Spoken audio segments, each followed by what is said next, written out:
सासू माँ बदल गई। कहानी उस घर की है जहाँ बहू और बेटी को एक माना जाता था, लेकिन फिर अरे शिखा बेटा, तू रसोई में क्यों घुसी रहती है? जा, रोटी मैं बना लूंगी। नहीं नहीं माँ जी, आप बैठिए, बस सारा खाना बन ही गया है। श्वेता को बोल देती हूँ, वो खाना लगा देगी सबका। सॉरी भाभी, मेरे पास वक्त नहीं है। माँ, मुझे पैसे देना, पार्लर जाना है। हाँ हाँ चली जाना, भाभी को भी ले जाना।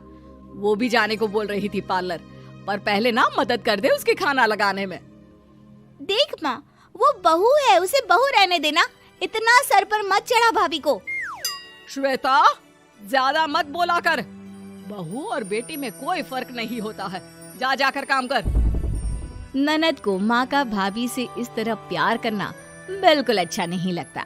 वो बार बार किसी न किसी तरह माँ को भाभी के खिलाफ भड़काती रहती, लेकिन कोई फायदा ना होता। एक रोज, अरे बेटे किशन, जा बहू को कहीं घुमा कर ला, सारा दिन घर में काम करती रहती है।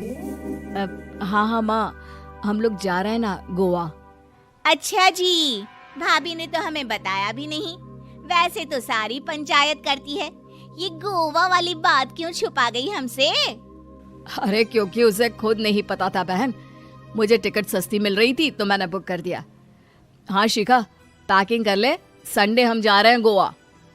दोपहर में शिखा पैकिंग कर रही थी कि सास आ जाती है। ये क्या बहू, साड़ियाँ? अरे गोवा जा रही है घूमने या फिर शादी में मायके हैं? माँ जी, ऐसा कुछ है ही नहीं, समझ में नहीं आ रहा क्या रखूं कपड़े में। अरे तेरी और श्वेता की साइज तो एक ही है, उसके कुछ मॉडर्न कपड़े ले ले, आकर लौटा देना। हाँ माँ जी, ये ठीक रहेगा। शिखा श्वेता के पास जाती है और उससे कपड़े मांगती है। ना जी ना, मैं अपने कपड़े ना दूं, वैसे भी फैल जाएंगे मेरे कपड़े, बहुत महंगे वाले हैं। शिखा मुंह लटकाकर कमरे में आ जाती है तो सास कहती है, चल तैयार हो जा, तुझे मैं शॉपिंग करा कर लाती हूँ गोवा की। बस फिर क्या था, सास बहू निकल जाते हैं मार्केट और एक से बढ़कर एक ड्रेस खरीद कर घर आते हैं। पहले बता देती कि नए कपड़े दिलाने वाली है भाभी को, तो मैं अपने ही दे देती ना भाभी को, मुझे दिला देती नए कपड़े। देख श्वेता, परिवार का मतलब सबके साथ रहना होता है, ना कि सिर्फ अपना सोचना। वैसे भी तुझे अच्छे संस्कार सीखने चाहिए। और रही बात कपड़ों की, तो शिखा, आज से घर पर भी तू मॉडर्न कपड़े ही पहनेगी। कोई जरूरत नहीं है ये साड़ी वाड़ी लपेटने की। अब क्या था, घर पर श्वेता और शिखा एक जैसे रहते। एक बार पड़ोसन आती है। अरे बेटा, अपनी माँ को तो बुलाना जरा, बात करनी है। शिखा सास को बताती है और रसोई में चली जाती है। ये आपकी बेटी बहुत बड़ी हो गई है, इसके लिए एक रिश्ता है, कहो तो बता दूं। ये बेटी नहीं बहू है, घर में सब एक जैसा ही रहता है। वैसे मेरी बेटी भी बड़ी हो गई है, कोई रिश्ता हो तो जरूर बताना। पड़ोसन रिश्ता लेकर उन लोगों के घर आती है। तब श्वेता की होने वाली सास कहती है, तो ये घर है, कितने मंजिल का है? और ये बहू ने आपकी क्या पहन रखा है, जीन्स टॉप? अरे भाई, साड़ी वाड़ी नहीं है क्या इसके पास? देखिए, सर्दी है तो साड़ी में बहू कैसे मैनेज करती, वैसे पहनती है साड़ी भी। देखिए, हम लोग ठहरे पैसे वाले लोग, कोई कमी नहीं है हम लोगों के पास पैसों की, बहुत पैसे हैं, जमीन, नौकर चाकर, कार, सब कुछ है, लेकिन घर में संस्कारी बहू चाहिए। समझ रही हैं ना आप? सास कुछ कहती कि श्वेता बोल पड़ती है, हाय रे, नौकर चाकर से लेकर जमीन, कार, पैसा, हाँ हाँ, मुझे रिश्ता मंजूर है, मंजूर है मुझे। अरे रुक जा श्वेता, मैं बात कर रही हूँ ना। देखिए, हम लोगों के घर इतनी आजादी नहीं मिलेगी।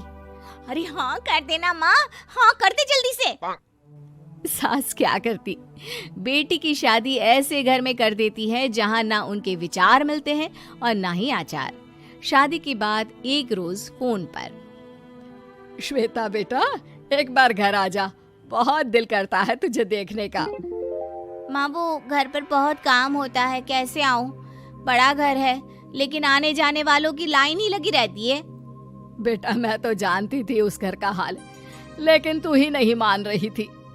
माँ देख, हर घर का यही हाल है। तेरी बेटी को यहाँ घूंघट हटाने की परमिशन नहीं है और एक तरफ भाभी स्कर्ट पहनकर घूम रही है। बेटा मुझे क्या पता था कि मेरी बेटी को ससुराल के नाम पर पिंजरा मिल जाएगा। अच्छा माँ, फोन रखती हूँ, सास को गर्मा गर्म रोटी खिलानी है। तुम लोगों की तरह नहीं कि एक रोटी बनाओ, एक सब्जी बनाओ, फिर सारा दिन फ्री होकर घूमो। सास फोन तो रख देती है, लेकिन सोच में पड़ जाती है कि एक तरफ बेटी जिसे कोई आजादी नहीं, वहीं दूसरी तरफ बहू जिसे देखकर लगता ही नहीं कि उसकी शादी भी हुई है। अगले रोज। शिखा, अरे ओ शिखा। हाँ माँ, क्या हुआ? कुछ चाहिए आपको? मैं जिम जा रही थी। जिम के कपड़ों में बहू को देखकर सास को घूंघट में अपनी बेटी का ख्याल आता है। देख बहू, घर में बहू की तरह रहा कर।